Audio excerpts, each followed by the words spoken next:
Nahu yanzuru binurillah, karena dia memandang dengan pandangan Allah Subhanahu wa taala. Jadi memulakan membaca bukan selepas bayi anak lahir, tapi manakala memilihkan ibu yang cinta kepada Al-Quran. Kalau masa bagi kita sudah berlalu, insya Allah untuk anak menantu kita nanti, mudah-mudahan kita dapat menantu-menantu yang cinta kepada Al-Quran, insya Allah.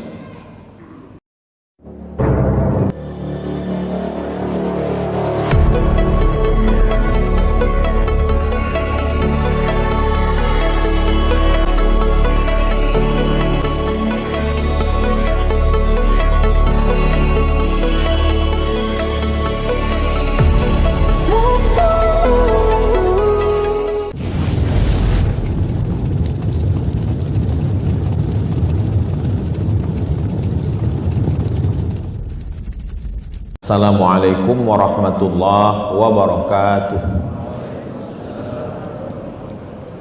Alhamdulillahi wa kafa, wassalatu wassalamu ala al-habibil mujtaba wa ala alihi wa ashabihi ahli tuqa wal wafa. Subhanaka la ilma lana illa ma'allamtana innaka antal alimul hakim. Rabbi syrah li sadri wa yassir li amri wahlul uqdatan min lisani yafqahu qawli. Yang sama kita hormati, dimuliakan Allah Subhanahu wa taala, guru kita semua Fadilatul Ustaz Haji Armawi Abdul Rahman.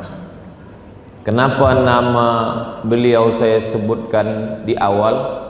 Sebab saya dimaklumkan malam ini yang berkumpul adalah semua murid-murid daripada Ustaz Armawi Abdul Rahman. Yang mulia pengiran-pengiran, pihin-pihin, datuk-datuk, datin-datin, semua yang berhadir ini insya Allah dimuliakan Allah Subhanahu wa ta'ala. Amin ya rabbal alamin. Yang mengatakan mulia bukan saya, tapi Nabi Muhammad sallallahu alaihi wasallam. Khairukum, orang yang paling baik, paling elok, paling mulia di antara kamu, man ta'allamal qur'ana wa 'allamahu, orang yang belajar Al-Quran dan mengajarkan Al-Quran. Mudah-mudahan kita semua termasuk golongan yang belajar dan mengajarkan Al-Quran itu insya Allah. Amin ya rabbal alamin. Tajuk kita pada malam hari ini membaca dan menghayati Al-Quran sepanjang hayat. Dimulai dari kanak-kanak, bukan, sebelum masa kanak-kanak, lebih awal lagi. Ada seorang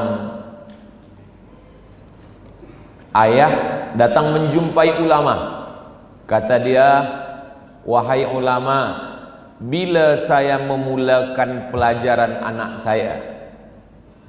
Anak kamu umurnya berapa? Anak saya umurnya 7 tahun. Dia sangka belum mula lagi belajar. Bila saya mulakan belajar anak saya? Anak kamu 7 tahun. Kata dia, kamu sudah terlambat. Jadi bila memulakan pelajaran anak? Ketika memilihkan ibunya, orang yang mencintai Al-Quran. Tapi jangan sebab ini nanti balik mencari ibu yang baru. Yang sudah ada itu saja kita jaga-jaga baik-baik, menjadi pencinta Al-Quran. Jadi kalau ibunya pencinta Al-Quran, maka masa mengandung dia akan membacakan Al-Quran kepada anak, maaf, yang ada dalam rahim. Ada, saya baca di internet tentang traveling, pergi ke museum untuk menengok lukisan yang cantik-cantik, diiringi musik Mozart, Beethoven. Jadi mata menengok lukisan yang cantik dan telinga menikmati suara musik klasik yang lama-lama. Tapi kita tak boleh ikut program ini. Yang boleh ikut, maaf, hanya perempuan hamil 5 bulan ke atas. Kenapa begitu? Dan program ini ada di Moskow, Rusia. Kerana perempuan yang sedang mengandung anak, dia perlu menengok pemandangan yang sejuk, yang cantik dan indah, dan telinga dia perlu mendengarkan suara-suara yang lembut supaya anak yang ada dalam rahimnya juga bersifat lembut. Saya manakala membaca berita ini, subhanallah, masya Allah, tabarakallah, di dalam Islam kalau kita baca dalam surat Al-Insan, hal ata 'alal insani hinum minad dahri lam yakun syai'an madhkura inna khalaqanal insana min nutfatin amsyajin nabtalihi faja'alnahu sami'an basira. Jadi janin yang ada dalam rahim sami'an basira, dia sudah boleh mendengar dan menengok. Itulah kenapa orang Rusia, Soviet membawa perempuan yang hamil ini menengok lukisan memandang yang cantik, dan telinga mendengar suara musik Mozart, Beethoven, supaya hati anaknya tenang di dalam. Tapi orang Islam, dia tak perlu mendengarkan itu, cukup dia melantunkan ayat-ayat Al-Quran. Itulah kenapa zaman dulu bila ada seorang istri, suami membawa istri kepada tuan guru, ini istri saya mohon maaf sedang mengandung, agak-agaknya apalah yang sesuai amalan. Kata tuan guru, baca Al-Quran. Tapi dia tak sanggup sebab badan dia lemah, dia tak boleh baca Quran semua. Baca surat Yusuf. Maksud tuan guru, disuruh ibunya baca surat Yusuf supaya iman anaknya macam iman Nabi Yusuf. Digoda oleh Zulekha tapi dia tetap kuat. Rupanya suami dengan istri ini salah faham. Dia sangka dibaca surat Yusuf supaya budak tu handsome macam Nabi Yusuf. Bila lahir hitam. Hitam-hitam setampuk manggis, walaupun hitam kupandang manis. Selepas baby lahir, komplain ke tuan guru. Macam mana tuan guru? Ini sudah dibacakan surat Yusuf. Kenapa macam ini tak handsome macam Nabi Yusuf? Kata tuan guru, suaminya mana? Ini. Ya samalah. Takkan suami hitam anak putih. Jadi sebenarnya ulama-ulama dulu itu lebih tajam firasatnya. Mereka tak tahu menau tentang medik, tentang janin. Mereka tak tahu, tapi mereka menggunakan ayat-ayat Al-Quran. Ittaqu firasatal mu'min, takutlah pada firasat orang beriman. Fa innahu yanzuru binurillah, kerana dia memandang dengan pandangan Allah Subhanahu wa ta'ala. Jadi memulakan membaca bukan selepas bayi anak lahir, tapi manakala memilihkan ibu yang cinta kepada Al-Quran. Kalau masa bagi kita sudah berlalu, insya-Allah untuk anak menantu kita nanti, mudah-mudahan kita dapat menantu-menantu yang cinta kepada Al-Quran, insya-Allah. Nanti puan-puan yang akan ada menantu, insya-Allah kita akan buatkan tes Al-Quran. Nanti Ustaz Abdul Somad yang ikut menjadi tim selection. Kamu mau menjadi menantu? Iya. Suka pada Quran apa tidak? Kalau suka pada Quran, maka insya-Allah akan menjadi menantu yang solihah, insya-Allah. Amin ya rabbal alamin. Nah, selepas kita lalui satu episod, barulah kemudian dia melahirkan anak. Wa idza quri'al Qur'an, kalau Quran dibacakan, fastami'u lahu, dengar baik-baik, wa ansitu, diam, la'allakum turhamun. Belum membaca lagi, belum membaca, baru setakat mendengar saja. La'allakum turhamun, turun rahmat Allah Subhanahu wa ta'ala. Al-Quran dibacakan di bilik, turun rahmat di bilik. Al-Quran dibacakan di tempat niaga, turun rahmat. Al-Quran dibacakan di bas, Kita kalau naik bus, naik tren di Kaherah, maka kita mendengarkan suara lantunan Al-Quran. Sebaliknya di kampung saya, kalau ada suara Quran, itu maknanya ada orang meninggal. Kita biasa kalau Quran ini ada orang mati. Padahal sebenarnya Al-Quran adalah, kalau perlu di mall pun bacaan yang kita dengar adalah bacaan Al-Quran. Di kereta pun adalah Al-Quran. Kenapa? Karena berawal dari mendengar. Nikmat yang pertama dibagi Allah Subhanahu wa taala mendengar. Makanya bunyi ayatnya innas sam'a wal basar. Mendengar dulu baru memandang. Sami'an basira. Mendengar dulu baru memandang.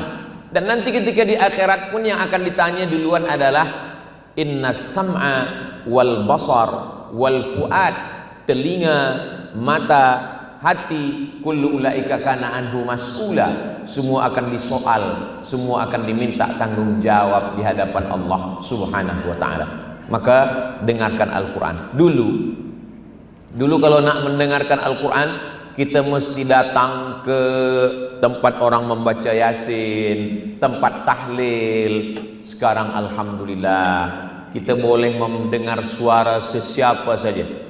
Qari Syekh Abdul Basit Abdul Samad, Qari Syekh Mustafa Ismail, Qari Syekh Affasi, Qari Syekh Abdul Rahman Sudais, Su'ud Asyuraim, Syekh Mu'aikli, Syekh Bandar Balilah. Kita tinggal tuliskan saja di www.youtube.com. Bila ditulis situ YouTube, belum lagi cari Qari, dah keluar Abdul Somad. Jangan lupa subscribe. Maknanya kalau ada orang mengatakan dunia ini sudah mau kiamat Ustaz, banyak orang jahat, banyak buat dosa, banyak maksiat. Iya, banyak maksiat kalau yang kita cari maksiat. Tapi kalau yang kita cari qari, yang kita cari penghafaz Quran, maka dunia ini sebetulnya memang betul maksiat makin banyak, tapi perbuatan baik juga makin banyak. Jadi tergantung pribadi diri masing-masing. Nah, selepas kita pilih qari siapa yang kita suka, 30 juzuk. Syekh Khalil Al-Husari 30 juzuk. Ada qiraat Hafs an Asim, ada qiraat Warsh, ada qiraat Kumbul, ada qiraat Ibni Katsir, macam-macam qiraat apapun yang mau kita. Ada yang pakai tarannum, bayati, nahawan, sika, jaharka, ras, ada yang murattal. Apa yang kita suka, inilah kita dengarkan. Rumah yang dibacakan surat Al-Baqarah, la yaqrabuhu syaitan, tidak didekati syaitan. Maka ibu yang sedang mengandung anak, ada budak kecil, dengarkan terus surah Al-Baqarah. Khatam surah Al-Baqarah, ulang balik dari awal. Khatam surah Al-Baqarah, ulang balik dari awal. Jangan terlampau kuat, jangan terlampau pelan. Wabtaghi baina dzalika sabila, cari suara yang pertengahan. Kalau ibu yang mengandung anak tenang, anaknya tenang, ibunya tenang. Kalau ibunya tenang, anaknya cerdas. Tapi kalau ibunya stres, depression, maka anaknya nauzubillah, nauzubillah, nauzubillah. Kita kan banyak jamaah. Jamaah ini ada beberapa yang doktor, medik. Kata doktor, Ustaz Abu Somad tolong sampaikan kepada para suami lelaki, jangan bercakap kasar, jangan menyakiti hati istri, jangan menyinggung perasaannya ketika dia sedang mengandung. Oh, jadi kalau lepas mengandung boleh dokter? Tak boleh juga. Maknanya jangan melampau, sebab nanti kalau dia tidak mengandung, itu hanya dia saja. Tapi kalau dia sedang mengandung, dia susah hati, itu pengaruh kepada anak, pengaruh pikirannya. Maaf cakap, tak satu dua contoh yang saya tengok. Ustaz Somad kenal si Fulan, iya. Itu dulu waktu dia sedang mengandung anaknya yang itu dulu dia pernah dipukul, ditinggalkan, disakiti, dizolimi. Itulah maka begitu Ustaz. Banyak kejadian. Maka kalau ibunya tenang dengan membaca Al-Quran, hatinya tenang. Apa kata Allah? Ala bidzikrillahi tatmainnul qulub. Dengan mengingat Allah maka hati akan menjadi tenang. Ibunya tenang, anaknya pun tenang dengan mendengarkan Al-Quran. Selepas umur 1 tahun, 2 tahun, 3 tahun. Di 3 tahun dia sudah mulai boleh meniru-niru.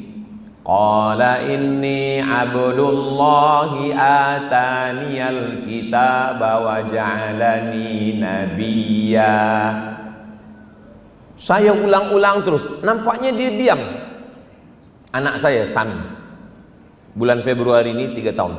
Saya ulang beberapa kali, dia diam. Dalam hati saya, dia ingat apa tidak nih? Tapi rupanya bila saya pergi, dia sendiri, dia ulang balik. Qala inni abdullahi ataniyal kitaba wa ja'alani nabiyya. Kenapa ayat itu yang Ustadz pilih? Supaya sekali dayung 2-3 pulau terlampaui. Ayatnya dapat, tauhidnya dapat. Qala inni abdullah. Nabi Isa berkata, saya adalah hamba Allah, bukan anak Allah. Wa ja'ala ataniyal kitab. Saya diberi kitab Injil. Wa ja'alani nabiyya. Dan Allah menjadikan saya sebagai nabi. Diulang-ulang 2-3 kali ulang, dia dapat. Selepas itu saya ambil, saya upload ke Instagram. Itulah yang ada dia baca ayat wa ja'alani nabiyya yang saya upload di Instagram. Yang belum follow silakan follow. Apa maknanya? Supaya jangan kita bersedih hati bila tengok dia macam tak faham. Sebenarnya budak kecil ini nampak-nampaknya dia macam dengar tak dengar, dia sambil main-main. Tapi sebenarnya bila kita pergi, nanti dia akan ulang balik. Yang penting kita jangan putus asa, kita ulang-ulang saja ayat itu. Saya selalu bila saya balik, saya bawa kereta, saya pergi. Saya hari Selasa, hari Rabu, hari Khamis 3 hari di rumah. Kalau saya di rumah, saya pergi berjalan, saya driver sendiri, saya bawa anak istri kemana-mana. Selama di jalan itu saya baca sendiri. Wadduha wallaili idza saja ma wadda'aka rabbuka wa ma qala. Biasanya dia tidak mau ikut. Bila kita baca wadduha, dia pula baby shark. Kita jangan hiraukan, teruskan saja. Nanti begitu kita pergi, rupanya dia diam-diam. Ma wadda'aka rabbuka wa ma qala. Memang begitu budak-budak kecil. Lepas itu pula dia baca wadduha, kita pula baby shark. Begitulah kita dengan anak-anak. Umur 3 tahun, umur 4 tahun, 5 tahun, 6 tahun, alhamdulillah kita sedang membuat cerita untuk anak-anak kita. Makanya tadi saya lama dari pintu sampai ke hadapan kerana berhenti berjumpa dengan anak-anak. Ayah-ayahnya juga. Kita sedang membuatkan kisah malam ini untuk anak-anak kita. Malam semalam saya di Syria. Selepas tazkirah kita makan di atas, masing-masing punya cerita. Ustaz Abdul Somad, ini masjid tempat kami kecil dulu. Dulu masa itu bila habis makan, kami membasuh pinggan piring. Selepas itu ada yang membagi duit. Dulu bila kami datang kemari, kami mengaji bersama. Itu 20-30 tahun lepas. Nah sekarang, kalau kita tidak buatkan kisah itu sekarang, tahun 2025, 2035, 2045, 2055, apakah 30 tahun masa akan datang, masa hadapan, masih ada lagi anak-anak yang punya cerita tentang masjid? Hari inilah kita sedang membuatkan kisah itu. Maka buatkanlah dari maghrib ke isya atau lepas asar, anak-anak, budak-budak datang ke masjid. Saya di dekat rumah saya saya buatkan dari maghrib ke isya. Sesiapa saja budak kecil sila datang, free. Guru mengaji sudah disiapkan. Maghrib ke isya kita siapkan tuan guru mengaji. Sila tuan puan bawa anak. Apa yang Ustadz inginkan? Supaya budak-budak ini nanti 10-20 tahun akan datang, dia punya cerita masa kecil macam saya dulu kecil punya cerita. Jangan sampai anak kita tak punya cerita. Nanti bila dia menikah, istri dia bertanya, macam mana cerita abang waktu kecil dulu? Cerita abang Upin Ipin, Bang Saleh. Dia tak ada cerita lain. Tapi kalau kita buatkan cerita, sekarang kalau saya balik ke kampung, saya pergi ke surau. Surau tu pintunya dua. Kalau pintu ini dirapatkan dengan pintu ini, tertutup dua pintu, ada lubang di tengah. Disitulah tempat saya bersembunyi kalau dicari orang. Kalau saya pergi ke masjid kampung mak saya sekarang, di situ ada kayu besar berlubang bulat, dipasang dengan kulit kambing. Biasa kami berlumba-lumba. Sebelum di kampung saya maghrib pukul 6.30, pukul 6 saya sudah ada di dalam. Maka yang lain-lain datang, saya dah book tempat duluan. Apakah anak-anak kita punya cerita tentang itu? Maka alhamdulillah, rupanya kita masih punya anak-anak, budak-budak, pelajar-pelajar, penuntut-penuntut masih lagi ke masjid. Ini umur 5-6 tahun. Lalu kemudian orang tua, bapa, ibu, ayah mesti membawakan anak ke guru mengaji. Saya di kampung dulu, guru mengaji pertama di kampung almarhumah mak saya, namanya Ustadz Tamrin. Nah, dibawakanlah saya ke situ mengaji, membaca Al-Quran. Kemudian pak cik emak saya namanya Syekh Muhammad Ali. Kata dia, bilang kau cuti sekolah, bawa Quran mengaji ke dia. Kita budak kecil tak paham. Datang, buka. Nah, buka. Wa ma Muhammadun illa rasul qad khalat min qablihi rusul. Kata dia, itu kurang lama. Apanya kurang lama tuh?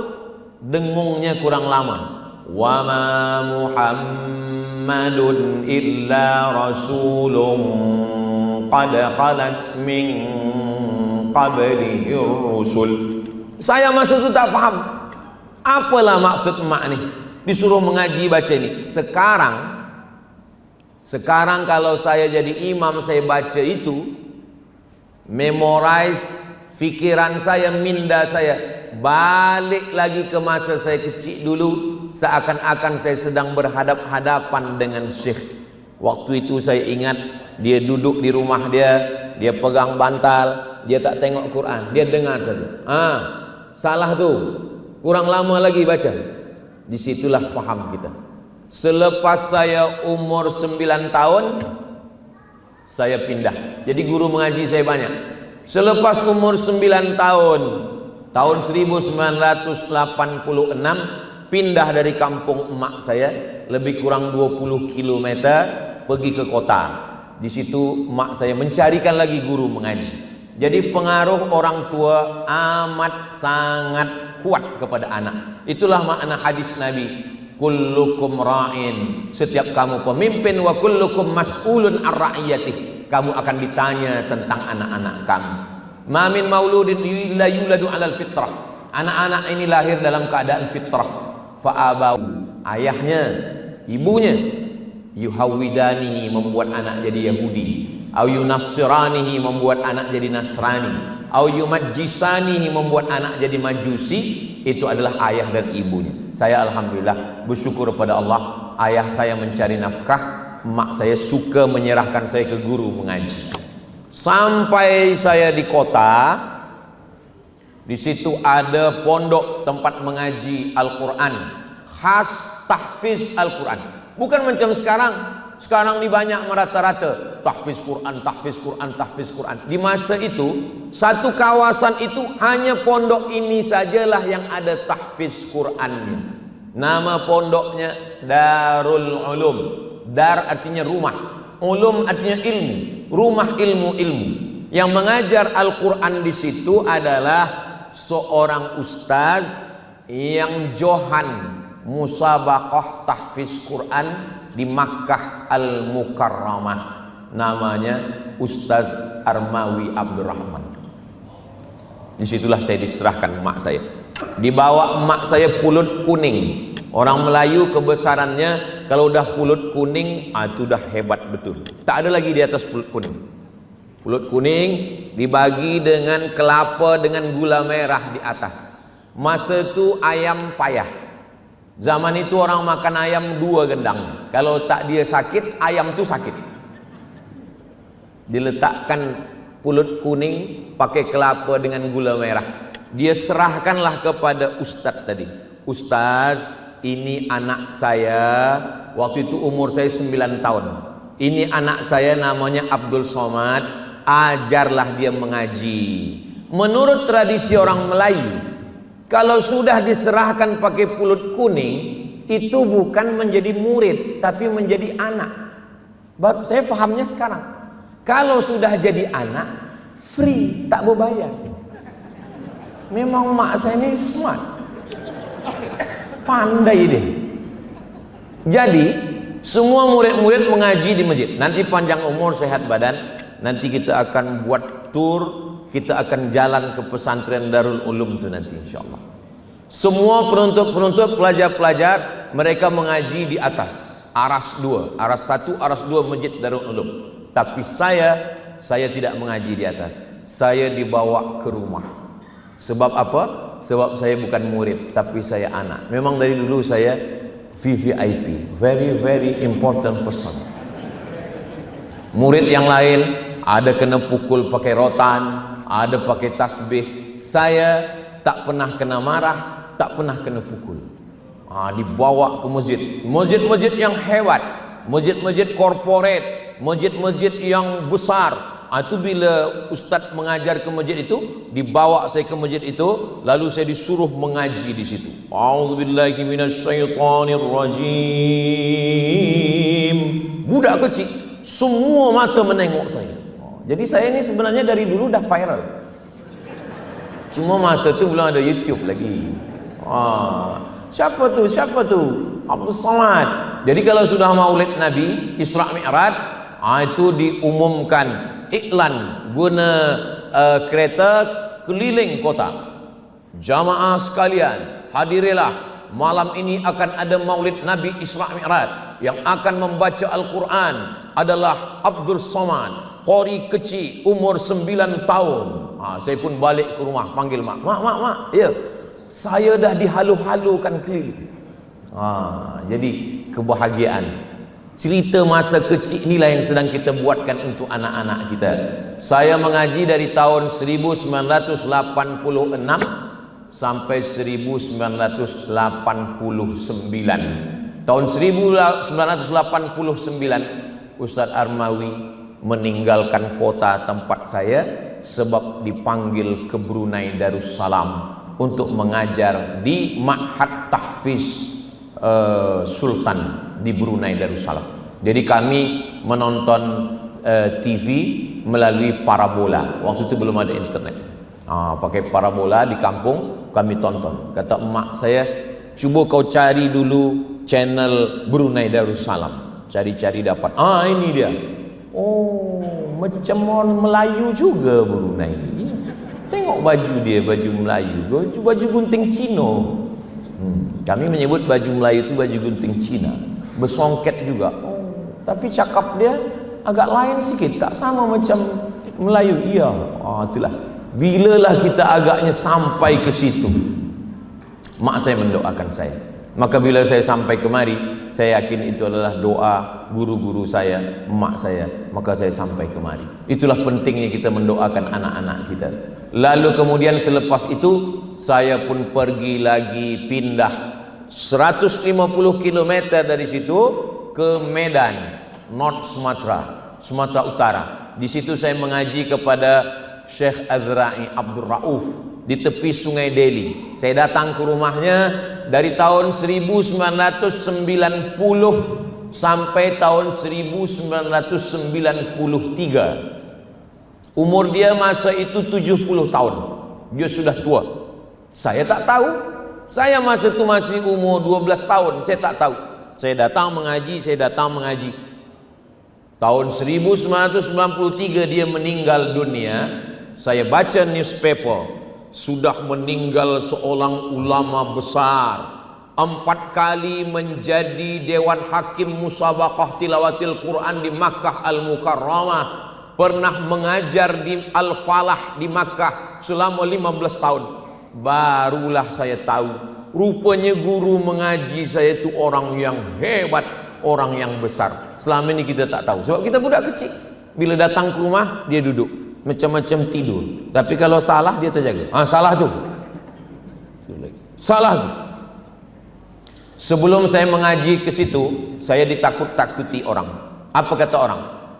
Mengaji dengan Syekh Azra'i, Al-Fatihahnya 3 bulan baru pindah. Jangankan engkau Abdul Somad, guru engkau itu ada ustadz yang mengajar di Muallimin, dia membaca Al-Fatihah 3 bulan baru pindah. Jadi waktu itu saya pun membaca Bismillahirrahmanirrahim, Alhamdulillahi Rabbil Alamin, Ar-Rahmanirrahim, Maliki Yawmiddin, Iyyaka na'budu wa iyyaka nasta'in, Ihdinas siratal mustaqim, Siratal ladzina an'amta 'alaihim, ghairil maghdubi 'alaihim waladdallin. Selepas itu kata Syekh Azra'i, baca Alif Lam Mim. Dalam hati saya, kenapa tidak 3 bulan? Barulah saya faham, rupanya saya sudah lulus Al-Fatihah dari murid beliau, namanya Ustadz Armawi. Ustadz Armawi itu murid beliau. Jadi kalau sudah lolos tes yang itu, yang lain sebab sama dia. Baru saya paham, maka saya baca Al-Fatihah sekali saja. Selepas baca Al-Fatihah itu terus kepada Alif Lam Mim, pindah. Tahun 1990 saya mengaji, khatam tahun 1993. Beberapa bulan selepas itu dia meninggal dunia. Datanglah emak saya membawakan kain putih, pulut kuning, pisau, mangkuk putih. Tradisi orang Melayu di tempat kami, kalau anak khatam Quran dibawakan pulut kuning, pisau, kain putih, mangkuk putih. Waktu itu Syekh Azra'i bertanya, apa nih? Ini pulut Tuan Syekh. Untuk apa pulut nih? Untuk dimakan. Ini mangkuk ini untuk apa? Mangkuk ini supaya berkah. Ini kain ini untuk apa? Kain ini putih, menunjukkan putihnya hati kami. Pisau ini untuk apa? Pisau ini supaya tajam pikiran anak ini. Mak saya pun jawab, saya tanya, dia pun tak tahu, dia jawab begitu aja. Sebab tradisi kami dari dulu begitu. Tak ada Syekh Azra'i mengatakan mangkuk, pulut kuning, mangkuk putih, pisau, bid'ah dan dolalah, masuk neraka. Tak ada. Dia tengok ini sebagai sesuatu yang baik. Ini tradisi yang baik. Akhirnya selepas khatam Al-Quran, saya pun masuk ke pondok, saya teruskan mengaji. Maka selepas itu saya pun terus lagi mengkaji isi-isi Al-Quran. Kata mak saya, kamu kalau masuk belajar nanti ke Mesir, jangan pilih fakulti lain, pilih fakulti yang belajar Al-Quran. Maka saya tidak ambil fakulti syariah, saya ambil fakulti usuluddin yang di dalamnya ada tafsir Al-Quran dan hadis Nabi Muhammad SAW. Bukan saya katakan syariah tak elok, syariah elok, fiqh elok. Saya pun banyak soalan jawaban fiqh, tapi karena pesan dia Al-Quran, maka saya banyak mengkaji Al-Quran. Lalu kemudian selepas itu, apa lagi yang perlu kita lakukan? Membaca Al-Quran tidak terhad pada umur. Beza dengan pendidikan orang putih. BA 22 tahun, Master 24 tahun, PhD 27 tahun. Dalam Islam tak ada. Utlubil ilma minal mahdi ilal lahdi. Bukan hadis Nabi, itu ungkapan ulama dalam tafsir An-Naisaburi. Maknanya, tuntutlah ilmu dari buayan hingga ke liang lahat. Jadi tidak ada had batasan umur usia dalam belajar Al-Quran. Ada seorang orientalis. Oriental maknanya timur. Orientalis orang putih, orang Europe, orang Amerika yang belajar Islam. Dia orang putih, umur 60 tahun masuk Islam. Lalu kata dia, bacalah Al-Quran dengan bahasa asli original yang diturunkan kepada Nabi Muhammad sallallahu alaihi wasallam. Maka dibacakanlah Al-Quran. Maka kita pun membaca Quran. Man la syaikha lahu fasyaitanu syaikhuhu. Siapa yang tak berguru, maka setanlah gurunya. Membaca Quran tak boleh tak berguru. Masuk Islam, cari Quran digital di aplikasi, download, lepas itu masukkan ke handphone, aplikasi Quran digital, buka Quran, baca sendiri. Alama, tulisannya alama. Tapi kalau berguru, alif lam mim. Syekh Muhammad Mutawalli Asy-Sya'rawi komplain kepada guru dia. Kata Syekh Muhammad Mutawalli Asy-Sya'rawi, Syekhul Mufassirin, ulama ahli tafsir Kahirah Al-Azhar. Syekh, tulisannya sama, alif lam mim. Kenapa yang di juzuk 1 dengan juzuk 30 bunyinya beza? Juzuk 1 alif lam mim. Juzuk 30 alam nasrah. Apa kata cikgu Syekh Muhammad Mutawalli Asy-Sya'rawi? Sebab Al-Quran turun bukan tulisan. Al-Quran itu bukan kertas yang turun terbang dari atas langit. Al-Quran itu suara. Suara malaikat Jibril didengar Nabi, suara Nabi didengar sahabat, suara sahabat didengar tabi'in, suara tabi'in didengar tabi'in, suara guru kita dengar. Macam mana saya mengaji? Begitulah bunyi guru saya mengaji. Maka kalau salah guru, salah murid. Maka kita betulkan bacaan. Ini sekarang banyak orang muda tak mahu belajar, sudah tua ingin mengajar. Taubat, pagi taubat, siang zuhur, asar mengajar. Musibah. Dalam Al-Quran bahasa Arab tidak semua shin. Saya banyak mendengar orang, Assalamualaikum warahmatullahi wabarakatuh, alhamdulillah, wassalatu wassalam. Apa ni? Dalam satu ayat 4 huruf ini berjumpa. Walanabluwannakum bisyai'im minal khawfi wal ju' wa naqsim minal amwali wal anfusi wath thamarat wa basyiris sabirin.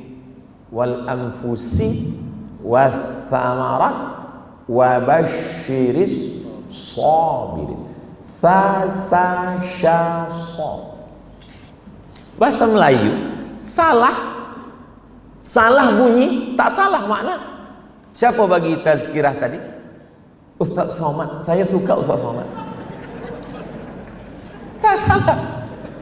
Tapi dalam bahasa Arab datang seorang orang putih, kata dia bahasa Arab ni menyusahkan sebab banyak betul hurufnya. Coba semua huruf tha, huruf sya, huruf sa buang, jadikan satu saja, sa. Dia datang kepada Toha Hussein. Toha Hussein ni mohon maaf buta. Dia dapat PhD dari Sorbonne, Paris, Prancis, bahasa Arab. Datang dia ke Toha Hussein. Toha Hussein, kita ubah bahasa Arab ini. Jangan ada huruf tha, jangan ada huruf sa, jangan ada huruf sya. Semuanya jadikan sa saja, biar supaya mudah. Apa kata Toha Hussein? Kassarallahu amsalam. Bunyi yang betul, kassarallahu amsalam. Dia hilangkan sa jadi sin. Kassarallahu amsalak. Apa maknanya? Kalau kassarallahu amsalak, semoga Allah memperbanyak orang macam kamu. Kalau ada orang baik, kita katakan kassarallahu amsalak, semoga Allah memperbanyak orang macam kamu. Banyaklah hendaknya orang macam kamu. Tapi kalau sa itu dirubah jadi sa, kassarallahu amsalak, semoga Allah menghancurkan orang macam kamu. Kassarallahu amsalak, semoga Allah menghancurkan orang macam kamu. Baru kata dia, betul-betul, kalau begitu tak jadi. Kassarallahu amsalak. Innallaha ya'murukum an tadhbahu bakarah. Innallaha ya'murukum an tadhbahu bakarah. Qaf. Rupanya dia tak suka dengan qaf. Susah nih. Kap saja semua. Innallaha ya'murukum an tadhbahu bakarah. Bakarah zaman dulu kalau orang menimba lalu kemudian menarik timba ini berat, maka digantungkan putaran besi. Apa namanya? Hah? Ayo, itulah dia. Itu bahasa Arabnya bakarah. Innallaha ya'murukum an tadhbahu bakarah. Allah memerintahkan kamu wahai Bani Israel menyembelih lembu betina. Bakarah, Allah memerintahkan kamu memotong besi penarik timba. Rubbatalil Quran wal Quranu yal'anuh. Berapa banyak orang membaca Quran dilaknat oleh Quran. Kenapa dilaknat Quran? Karena tak betul baca Quran. Alhamdulillah Ustaz Somad, saya tak pernah salah. Kenapa? Karena tak pernah baca Quran. Lebih salah lagi. Lebih baik pernah salah karena membaca daripada tak pernah salah kerana tak pernah membaca. Mohon maaf, yang hebat dalam bahasa Inggris jangan tersinggung, jangan sakit hati. Bahasa Inggris elok. Bahasa Inggris adalah bahasa internasional. Tapi dalam bahasa Inggris pun ada makharijul huruf. Ada tha dalam bahasa Inggris. Di mana ada huruf tha? Ada health. WHO, World Health Organization. Coba ubah health tu jadi health. How about your health? Health. Maknanya ada tha, ada shin. Mana? Workshop, shopping center. Tapi dalam bahasa Inggris tak ada huruf ain. Tak ada. I love you. Tak ada. Tak ada huruf bod. Tak ada huruf pa. Maka ketika orang membaca Al-Quran, semua potensi yang ada pada diri dia keluar. Orang yang tidak pernah membaca Al-Quran, maka sama seperti orang punya handphone, ada MP3, ada MP4, ada editing, ada uploading, ada semua, tapi dia tak pernah guna. Yang dia pakai hanya merah tutup, hijau angkat. Merah tutup, hijau angkat. Dia tak pandai guna gambar, dia tak pandai guna edit gambar, dia tak pandai guna filter. 3 kali filter, muka muda 3 kali. Banyak jamaah ni jumpa saya, Ustaz, saya sangka Ustaz guna filter, kata dia. Wow, amazing. Nah, maka samalah dengan orang yang tak pernah mengucapkan. Maka ketika orang belajar makharijul huruf, dia sedang menggunakan itu semua. Itu kalau datang orang yang kena penyakit mental, dia pergi ke tempat terapi, menahan nafas, tarik nafas, pejamkan mata, dengar suara kicau burung dan gemericik air, tahan nafas, tahan. Orang sedang membaca Al-Quran menahan nafas, dan dia saat itu adalah orang yang sedang menyehatkan fikirannya. Mana boleh menyambung nafas ketika membaca Al-Quran? Walaupun nafas kita pendek, maka kita baca ayat-ayat pendek. Maka ada dalam Al-Quran waqaf wal ibtida. Tarik nafas. A'udzu billahi minasyaitonir rajim. Bismillahirrahmanirrahim. Ya ayyuhalladzina amanu ista'inu bis-sabri was-salah. Innallaha ma'as sabirin. Ternyata menghilangkan stres, depression, anxiety adalah terapi menggunakan nafas. Makanya banyak orang pergi menyelam, tahan nafas, hilang sama orangnya sekali. Alhamdulillah Ustaz Somad, suami saya pergi terapi menghilangkan stres dengan nafas, hilang sama dia sekali. Tidak ada jalan lain kecuali kembali kepada Al-Quran. Tak usah cerita tentang malaikat datang menenangkan hati, cukup dengan nahan nafas itu saja. Wadduha wal laili idza saja ma wadda'aka rabbuka wa ma qala walal akhiratu khairul laka minal ula. Belum lagi kalau memahami maknanya, belum lagi kalau malaikat datang. Majtama'a qaumun fi baitin min buyutillah. Sekelompok orang berkumpul di rumah Allah. Yatsluna kitab Allah. Tak ada kerja lain, hanya membaca kitab suci. Wa yatadarasunahu fima bainahum. Baca ayat sikit, baca satu ayat makna. Nazalat alaihimus sakinah. Kumpul, baca Quran, baca makna sikit-sikit. 4 balasan Allah. Nazalat alaihimus sakinah, turun ketenangan ke dalam hati. Wasyat bihimur rahmah, diliputi rahmat kasih sayang Allah. Hafat bihimul malaikah, mereka dikelilingi malaikat.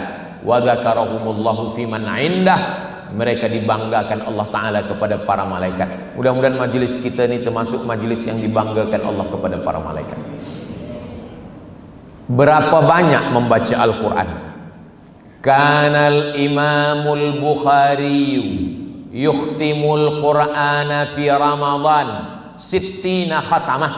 Imam Al-Bukhari mengkhatamkan Al-Quran di bulan Ramadan 60 kali khatam. Malam sekali, siang sekali.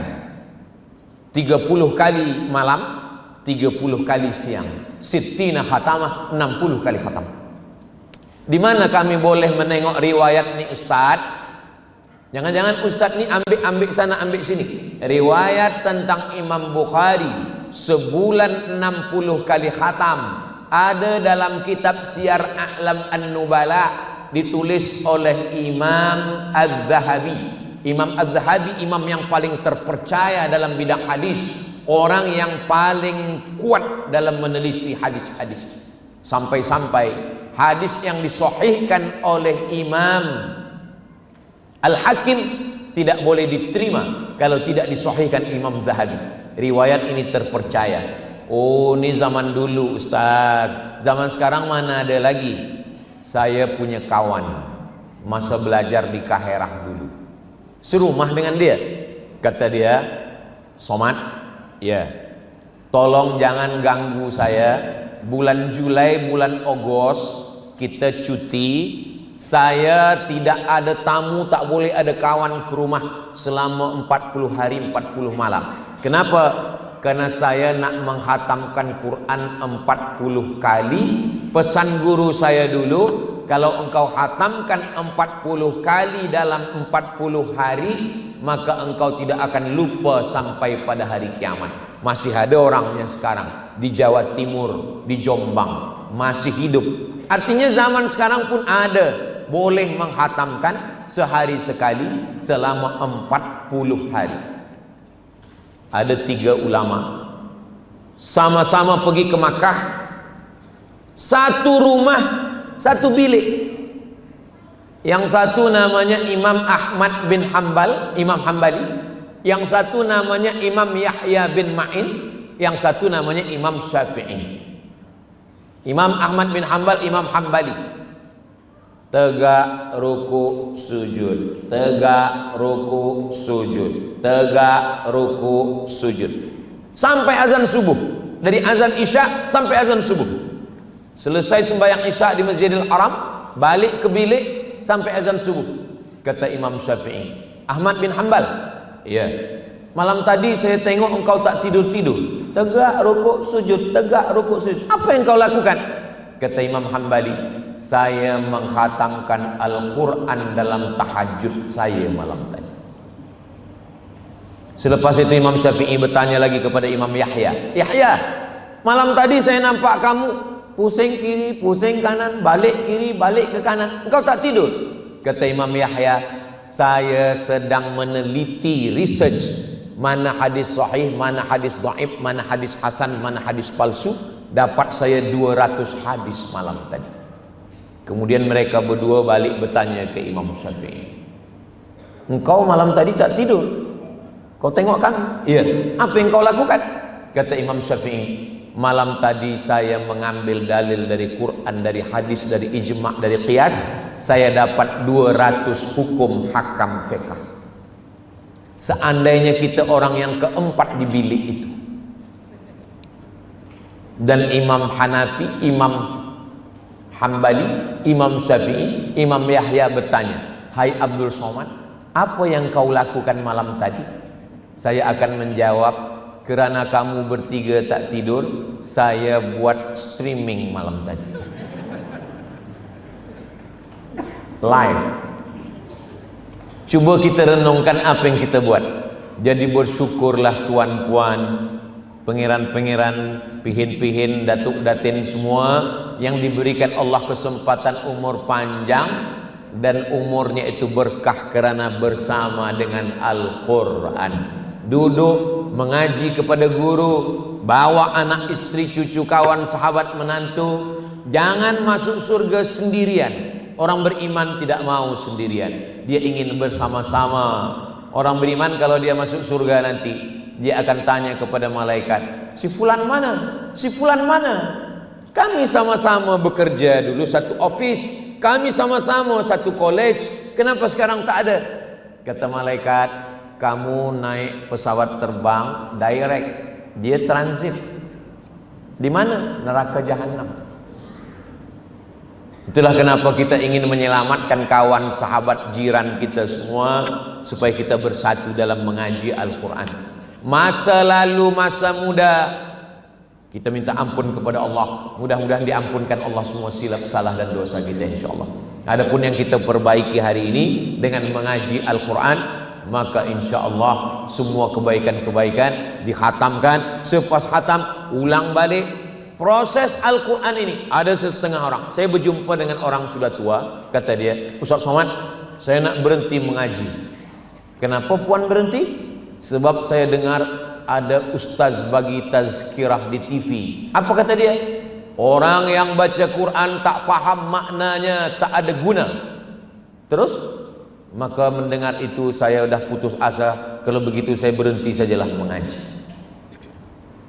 Boleh berhenti mengaji, tapi dengar cakap saya dulu. Baik, Quran ini ada 5 tangga.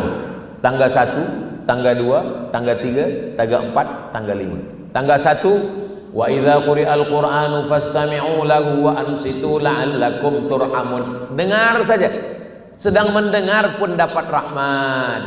Naik kedua, iqra'ul Qur'an, baca Al-Quran. Fa innahu ya'ti yaumal qiyamah, Quran akan datang pada hari kiamat.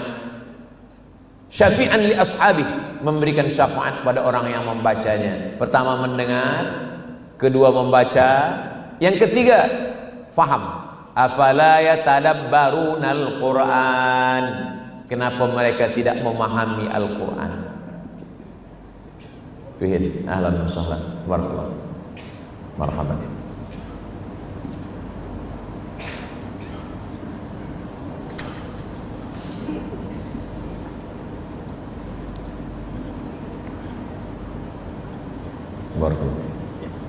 Tangga pertama dengar, selepas mendengar membaca, selepas membaca faham, selepas faham mengamalkan, selepas mengamalkan mengajarkan. Selepas itu saya tanya, macam mana nak berhenti belajar Quran? Oh, rupanya yang saya dengar itu salah, Ustaz Somad. Saya sebenarnya sudah naik ke tangga yang pertama. Mendengar pun boleh, tapi jangan sebab saya malam ini cakap mendengar, yang sudah membaca turun ke tangga 1. Esok bila diajak mengaji, kita mengaji dengan Ustaz, saya cukup mendengar saja dapat rahmat. Mendengar dulu macam mana tha, macam mana ta, macam mana qaf, macam mana a, macam mana wa, ada za, ada za, ada wa. Jangan sampai membaca ijazah. Apa ni ijazah? Selepas mendengar, meniru. Karena membaca ni meniru. Apa kata guru, kita tiru saja. Selepas membaca, la aqulu alif lam mim harf. Alif lam mim tidak dihitung kira satu huruf. Alif satu huruf, lam satu huruf, mim satu huruf. Walikulli harfin asyru amsalihah. Setiap huruf dibalas 10 kebaikan. Jadi kalau ada orang maaf, kalau ada yang tak lancar membaca Quran, itu pahalanya bukan makin sedikit, makin banyak. Sebab kalau lancar pahalanya sedikit. Alam nashrah laka sadrak, sedikit. Tapi kalau tak lancar, alam nashrah, banyak pahala. Walladzi yaqra'ul Qur'an, orang yang membaca Al-Quran, wa huwa alaihi syaq, berat. Wa yatata'ta maksudnya alif bata. Alif bata itu ta. Orang alif bata sajim hakho, dia tidak alif bata. Terbata-bata. Wa yatata'ta, terbata-bata. Wa huwa alaihi syaq, berat dia membaca Quran. Lahu ajrani, dia dapat 2 pahala. Kenapa 2 ya Rasulullah? Yang pertama pahala membaca Quran, yang kedua pahala karena ingin bekerja keras. Al-jaza' ala qadril amal, balasan sesuai dengan kesusahan membaca Al-Quran. Jadi ketika kita membaca Al-Quran, maka nanti Al-Quran akan datang memberikan syafaat. Ketika kita menghadap Allah, yauma la yanfa'u malun wala banun, hari itu tak ada guna anak, hari itu tak ada guna istri, illa man atallaha biqalbin salim, kecuali orang yang datang menghadap Allah dengan hati yang bersih. Di antara yang datang memberikan syafaat adalah Al-Quran. Al-Quran itu akan datang nanti memberikan syafaat. Mudah-mudahan kita semua termasuk yang mendapatkan syafaat Al-Quran, insyaallah. Ada syafaat Nabi Muhammad, ada syafaat malaikat, ada syafaat Allah, ada syafaat penghafal Quran, ada syafaat orang beriman, ada syafaat Al-Quran. Hadis tentang syafaat panjang dalam Sahih Bukhari, Sahih Muslim. Maka Allah pun memberikan syafaat dan Al-Quran memberikan syafaat. Makanya di antara doa khatam Quran, Allahumma arhamna bil Quran waj'alhu lana imamaw wa nuraw wa hudaw wa rahmah. Allahumma dhakkirna minhu ma nasina wa 'allimna minhu ma jahilna warzuqna tilawatahu ana al-laili wa atrafan nahar waj'alhu lana hujjatan. Makna jadikan dia sebagai hujjah, Al-Quran yang akan membela kita, menjadi hujjah, menolong kita menjawab. Ketika segala pertanyaan, Al-Quran yang akan hujjatan lana. Makanya di antara doa, Allahumma ja'alil Qur'ana hujjatan lana wala alaina. Al-Quran menjadi penolong ketika kita tidak boleh menjawab soalan-soalan daripada malaikat, daripada Allah Subhanahu wa ta'ala. Ketika guru-guru kita para penghafaz Quran ini nanti diperintahkan Allah untuk memberikan syafaat. Wahai tuan-tuan guru yang hafaz Quran, kepada siapakah kamu ingin memberikan syafaat? Tentu yang pertama mereka berikan kepada ayah mereka, kepada ibu mereka, kepada istri mereka, kepada anak mereka, kepada murid-murid mereka. Maka semua murid-murid ini nanti semua akan mendapatkan syafaat, insyaallah. Tapi tentu murid yang paling tua yang lebih dulu dapat. Maksudnya saya lah yang dapat. Itu sebenarnya cara saya supaya saya dapat doa dari tuan puan semua. Kita ini masuk surga kerana rahmat kasih sayang daripada Allah Subhanahu wa taala. La yudkhilal jannata ahadakum amaluhu. Kamu masuk surga bukan karena amal. Wala anta ya Rasulullah wala ana. Aku pun tak masuk surga karena amalku, kata Rasulullah. Illa ayyataghammadani Allahu bi rahmatih. Masuk surga karena rahmat Allah. Lalu apa hubungannya dengan Al-Quran? Al-Quran itulah yang menyebabkan turunnya rahmat Allah. Mana buktinya? Allahumma arhamna bil Quran. Turunkan rahmat engkau kepada kami melalui Al-Quran. Makanya dinding yang ditulis ayat Quran mendapatkan rahmat.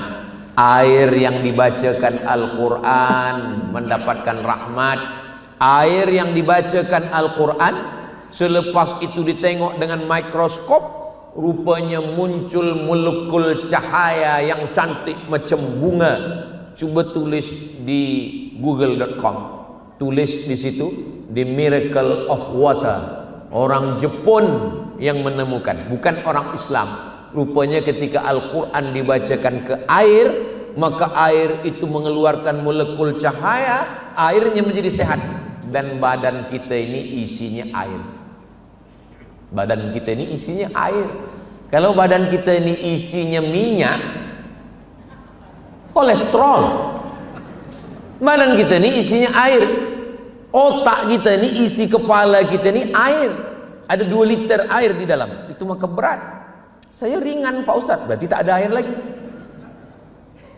Itulah kenapa kalau kita bacakan Al-Quran, maka air yang ada di dalam badan kita ini pun, kami buat seminar.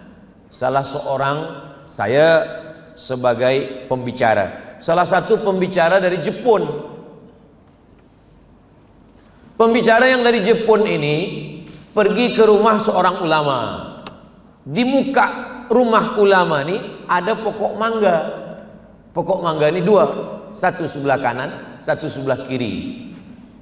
Yang sebelah kanan ini mangganya lebat dan manis-manis. Yang sebelah kiri mangganya sikit, masam pula. Kemudian orang Jepun ini bertanya, tanahnya sama-sama di halaman rumah Tuan Guru, kenapa yang ini lain?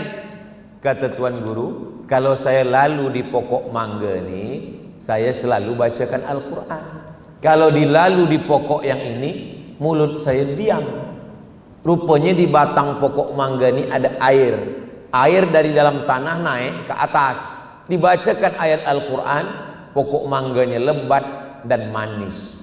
Yang terpikir untuk bertanya itu orang Jepun. Kita terpikir asal nampak makan buah mangga ini. Manis tak manis, habiskan. Mereka selalu berpikir, kenapa ini manis? Kenapa tak manis? Begitulah Al-Quran berpengaruh kepada air, berpengaruh kepada fikiran, berpengaruh kepada semua. Maka insya Allah dengan istiqomahnya kita belajar membaca Quran sepanjang hayat, mudah-mudahan kita semua mati dalam keadaan husnul khatimah insyaallah. Amin ya rabbal alamin. Tadi saya mulakan pukul 8.30, sekarang sudah pukul 9.30. Sudah 1 jam saya menyampaikan tazkirah ini. Saya dari tadi menengok ke sana tuh, menengok jam. Nah, alhamdulillah. Banyak cakap saya menyinggung perasaan, tak berkenan di hati, tak sesuai dengan adat istiadat sopan santun budi bahasa. Saya mohon maaf kepada guru saya, kepada semua, kepada pengiran-pengiran, pihin-pihin, datuk datin semua, kepada ahli Al-Quran. Mudah-mudahan pertemuan kita ini diberkahi Allah Subhanahu wa ta'ala. Itulah yang boleh saya sampaikan. Terima kasih atas segala perhatian. Mohon maaf atas segala kesilapan dan kekhilafan. Sebagai tradisi Melayu, saya tutup dengan sebuah pantun penutup. Menangkap puyuh di Bukit Selasih. Thank you dan terima kasih. Wassalamualaikum warahmatullahi wabarakatuh.